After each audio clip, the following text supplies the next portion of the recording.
Abdul Malik bin Marwan 646 sampai dengan 705 Masehi. Abdul Malik bin Marwan adalah khalifah Daulah Umayyah yang kelima, yang paling besar setelah Muawiyah. Dia menggantikan kedudukan ayahnya Marwan bin Hakam. Pada saat Daulah Islam mendapat terpaan dari berbagai penjuru, porak-poranda dan tercerai-berai, dia menyelamatkan daulah tersebut dari rongrongan musuh, baik dari kalangan kaum muslim sendiri maupun dari orang Bizantium. Dia menyatukan kembali negara yang mengembalikan kebesarannya. Dia memperluas wilayah kekuasaannya ke timur dan ke barat. Pada saat yang sama dia juga melakukan pembenahan di dalam negara yang dia rasakan penting.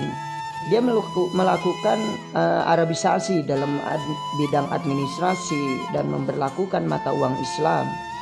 Di antara pergolakan yang berhasil dia padamkan ialah pergolakan anak pamannya Amr bin Sa'id di Damaskus, pergolakan Mus'ab bin Zubair di Irak, pergolakan Abdullah bin Zubair di Hijaz, serta pergolakan golongan Khawarij dan Syiah di semua tempat. Ketika baru menyelesaikan pemadaman pergolakan yang dilakukan oleh kaum muslim, dia langsung dihadapkan kepada pertempuran melawan pasukan Romawi. Setelah pertempuran itu terhenti sejak meninggalnya Muawiyah, pasukannya berhasil mengalahkan pasukan Justinian II di Siyastobel pada waktu itu dan dapat mengusir pasukan Bizantium dari Kartajah di Afrika. Selain itu, dia juga dapat memadamkan pergolakan orang barbar yang dipimpin oleh dukun. Ia memperluas wilayah taklukannya sampai ke Maroko. Kesuksesan Abdul Malik bin Marwan terpulang kepada terutama kepemilihan gubernur dan panglima perang yang andal dan betul-betul setia kepada Daulah Umayyah. Seperti siapa? Al-Hajjaj bin Yusuf, Musa bin Nushair, Muhallab bin Abu Sifa, Hanan bin Nu'man, dan banyak lagi yang lainnya. Abdul Malik bin Marwan juga berjasa mewajibkan pemakaian bahasa Arab di kantor-kantor dan urusan administrasi sebagai ganti bahasa wilayah yang ditaklukkan. Untuk apa? Yaitu untuk menghindari atau menghindarkan pengaruh bangsa asing di daulahnya.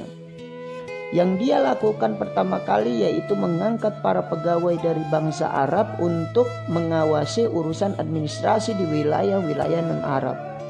Hal ini didukung pula oleh bangsa non-Arab untuk belajar bahasa Arab itu, khususnya mereka yang berambisi menduduki jabatan tinggi di pemerintahan. Dengan cepat bahasa Arab itu menyebar di seluruh pelosok negeri seperti menjalarnya api di dahan yang kering.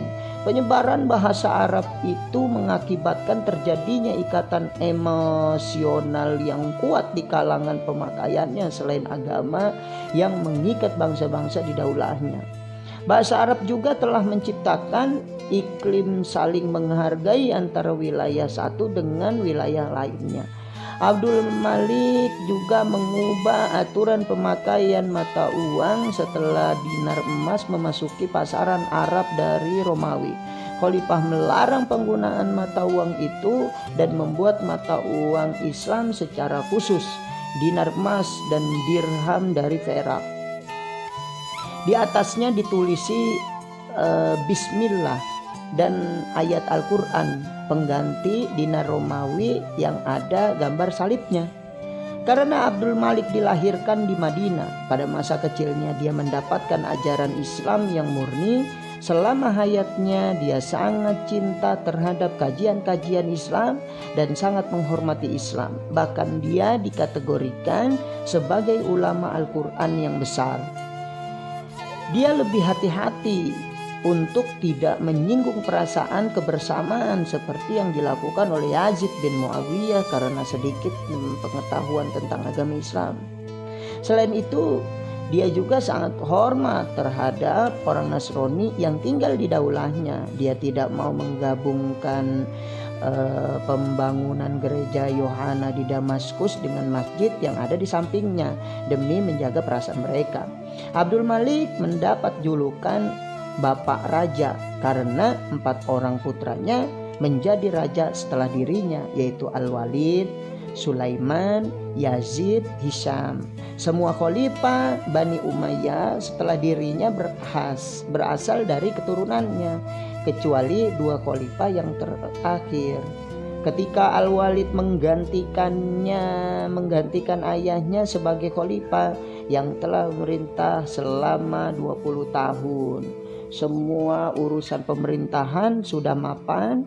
Itulah yang menjadikan masa pemerintahannya sebagai zaman keemasan untuk Daulah Arabia dari segi keamanan, ketenangan, pembangunan, dan perluasan wilayah. Pada zamannya dia dibangun kembali Masjid Al-Aqsa ya. Kemudian Masjid Umayyah di Damaskus. Selain itu India, Kaukasus,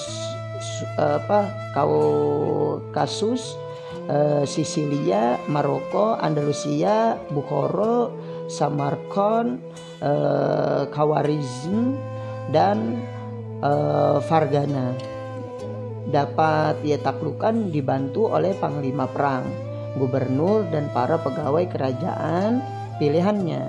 Dia berpesan kepada anaknya untuk menjaga keutuhan mereka.